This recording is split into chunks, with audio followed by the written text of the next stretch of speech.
On est devant un phénomène qui va marquer l'histoire. C'est le meilleur joueur du monde aujourd'hui. Il mérite ce record et j'espère qu'il va continuer à marquer très longtemps des buts pour le PSG. On va aller assez vite. Loïc, d'accord ou pas d'accord avec Paoletta? Évidemment, au stade, moi j'étais au stade, dès qu'il touchait le ballon, il y avait un truc dans le stade différent. Et pourtant, on est à Marseille quand même. C'est impressionnant de voir comment il peut changer le visage de son équipe et comment il l'assume. C'est-à-dire qu'aujourd'hui, il sait que c'est le patron, il montre que c'est le patron, et sur le terrain, il assume, il marque, il fait marquer. Aucun problème pour ça. Je suis d'accord avec Paoletta, c'est le meilleur joueur du monde. Et c'est beau. Très bien. Double top avec Coman qu'on va retrouver le 8 mars prochain. Oui, avec le Bayern Munich, le 8e de finale retour de Ligue des Champions face au Paris Saint-Germain et qui a été brillant une nouvelle fois avec le Bayern Munich en forme en 2023. Tout d'abord, son match en chiffres à Kingsley Coman qui a donc une nouvelle fois marqué un but, une passe décisive, 5 occasions créées, c'est un record. 100% de duels gagnés, 6 duels disputés, 6 duels gagnés. Puis aussi, parmi sa touche tactique, technique, 100% de dribble réussi. La note dans le journal Bild, 1 sur 5. Vous savez que c'est à l'inverse, c'est une excellente note. Ludovic s'en souvient, il avait tout le temps des 5 sur 5. Et puis, regardez également pour vous montrer qu'il est inarrêtable au mois de février. Il stat à quasiment tous les matchs Kingsley Coman. Tu vas prendre une Jérôme Alonso, mon gars. Ludovic, calmez-vous. Le spécialiste de la Bundesliga est en plateau avec nous. Ah oui, oui, non. Il se présente comme ça sur sa fiche Wikipédia, je sais pas. Ludo, comment on était inquiet après le match aller, parce qu'il était sorti sur blessure. Ça avait été un poison pour les Parisiens au match aller. Oui, mais il est un poison perpétuellement, ce garçon. En fait, il est simplement handicapé par des blessures, il est fragile, mais lorsqu'il est à 100% de ses capacités, je crois que c'est son entraîneur là, qui a dit que c'était le meilleur ailier ou dans le top 3 des meilleurs dribbleurs et ailiers au monde. Et pour que Nagelsmann tresse des louanges comme ça, enfin, c'est pas celui qui a l'habitude de le faire. Donc ça veut dire que Coman est tout simplement un joueur aujourd'hui hors norme. On l'a vu, des dribbles, il y a pas beaucoup de dribbleurs finalement qui sont capables aujourd'hui d'avoir 100% de dribbles réussis. C'est un joueur fantastique, pas toujours aidé par son corps, mais lorsqu'il l'est, il est inarrêtable. Et le simple top, et c'est un retour qu'on attendait depuis si longtemps. Et un retour réussi pour Mike Maignan avec l'AC Milan, c'était contre l'Atalanta Bergame. La victoire 2-0 des Milanais. Le Français n'avait plus joué en match officiel depuis le 22 septembre 2022, 157 jours sans compétition. On va écouter son coach Stefano Pioli sur l'importance de Mike Maignan dans le jeu de l'AC Milan. Son retour nous fait énormément de bien. Mike a un rôle très important dans la construction du jeu. Surtout contre des adversaires comme l'Atalanta, qui exercent le marquage individuel. Mike lit très bien le jeu, il sait jouer court, long et perd très peu de ballons dans ses relances. Il est extrêmement précieux pour nous. Enfin, Karim. Oui, on attendait ça avec impatience. Je suis content qu'ils reviennent avant les matchs de l'équipe de France, qui seront importants là au mois de mars, surtout l'après-Coupe du Monde, il faut bien le gérer. Je regardais son âge pour vérifier, je pensais qu'il avait déjà 28 ans, il a 27, il aura 28 ans cet été. C'est le bon âge pour un gardien et surtout je pense que le fait de savoir que Loris arrête, ça peut aussi le délester d'un poste, se dire ok, maintenant je suis le numéro 1, ça y est, le boss c'est moi dans les cages de l'équipe de France. Il n'y a pas vraiment de concurrence, il y a un fossé entre lui et les autres derrière pour l'instant. Donc il sera numéro 1, je pense, pendant pas mal d'années s'il reste à ce niveau-là. Et je pense que psychologiquement, ça peut aussi l'aider à franchir encore un palier parce que je ne le vois pas rester à l'AC Milan longtemps. Je pense que s'il performe encore comme ça à l'AC Milan, il peut aller dans encore un club encore au-dessus. Et enfin, le bonus et le choix de la rédaction, ce n'était pas le mien, mais on m'écoute jamais, bien évidemment. Et la rédaction, voilà, sauf moi, voilà, évidemment. J'avais choisi Todibo, ils m'ont dit Thuram, donc c'est Khéphren Thuram pour la rédaction. Exactement, il n'est pas encore en bleu, mais il commence tout doucement à frapper la porte de Clairefontaine. Ce week-end, lors du derby face à Monaco, son ancien club, Khéphren Thuram, a encore été éblouissant. Le milieu de Nice a été buteur et passeur pour la deuxième fois en 9 matchs de Ligue 1 en 2023. Khéphren Thuram, qui montre aussi son fort caractère cette saison, imperméable à la pression. Il avait été très bon aussi face à l'OM début février, impliqué sur les 2 premiers buts niçois de Diop et Laborde. Le cadet des Thuram change de dimension cette saison. Pour preuve, il était titulaire indiscutable avec Favre. C'est également le cas avec Digard. C'est le 3e joueur de champ le plus utilisé des Aiglons, après Dante et Todibo. Et si certains ont encore un doute sur le talent de Khéphren Thuram, il suffit d'écouter son grand frère, son aîné, Marcus, en parler de lui lors du Mondial.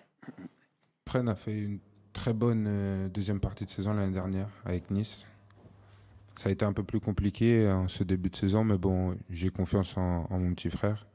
Je dis souvent que c'est lui le plus fort de la famille. Et donc, sans lui mettre de pression, mais j'espère qu'un jour, il connaîtra l'équipe de France. Un mot, Loïc, vous êtes niçois. Todibo ou Thuram, lequel sera le premier appelé en équipe de France? Je pense Thuram parce qu'il y a moins de concurrence.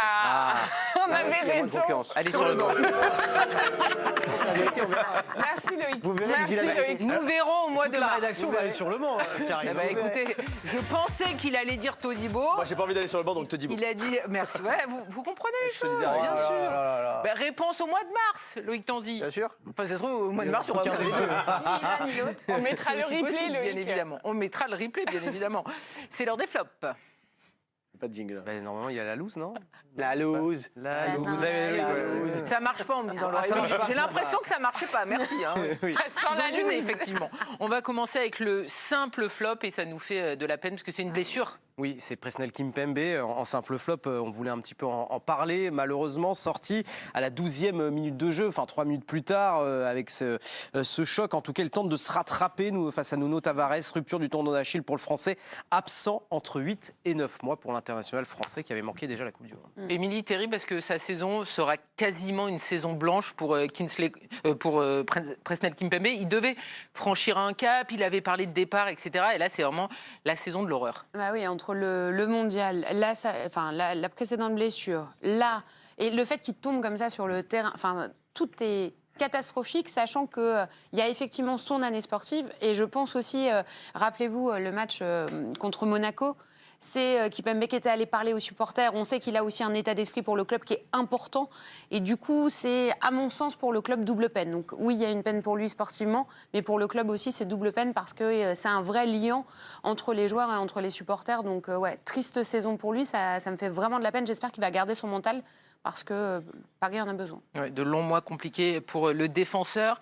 Le double flop, c'est un milieu de terrain marseillais. Oui, Matteo Guendouzi qui a souffert, comme toute l'équipe de l'Olympique de Marseille, face au Paris Saint-Germain. 2 fautes concédées, 7 duels gagnés, 7 ballons récupérés, mais 10 perdus pour Matteo Guendouzi qui a reçu après la rencontre la note de 4 sur 10 dans le journal L'Équipe. Ludovic, ça a été très compliqué ce gros match pour Guendouzi. C'est pas le seul, mais vu que c'est un des Bleus, il a été pas en vue.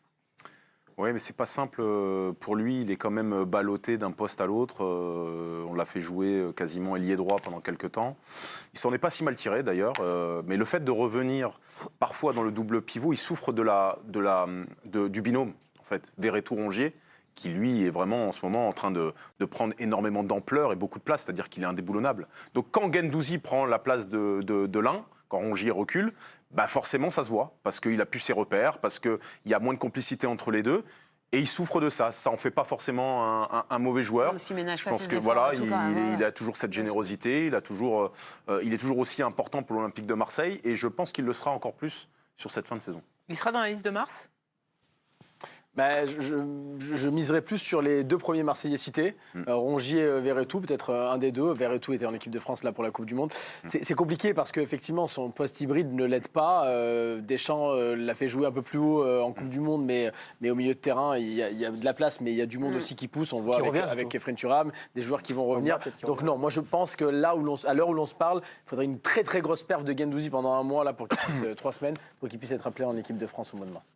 Et enfin, le triple flop, c'est un défenseur, vous voyez hein? Axel Disasi, d'habitude, qui est dans les tops avec l'AS Monaco, mais là, il a fait peut-être l'un de ses pires matchs cette saison face à l'OGC Nice. Il est coupable sur l'ouverture du score de Mofi, dans le dur sur le plan physique, mais ils enchaînent beaucoup les Monégasques. Il a reçu la note de 3 sur 10 dans le journal L'Équipe. 14 ballons récupérés, certes, mais 9 ballons perdus.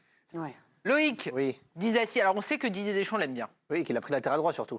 Moi, je crois que Todibo joue pas latéral droit. Non, mais il peut dépanner partout, d'accord. Vous n'avez pas fatigué.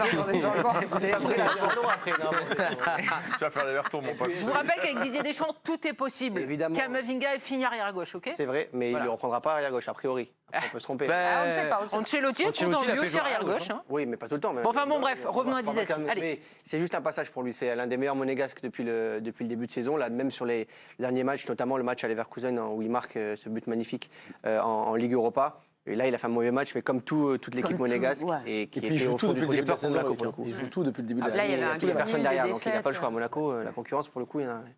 moins de concurrence derrière. Et Todibo, lui, il a fait un bon match ou pas? Il a fait un super match. Merci beaucoup. Très bonne réponse.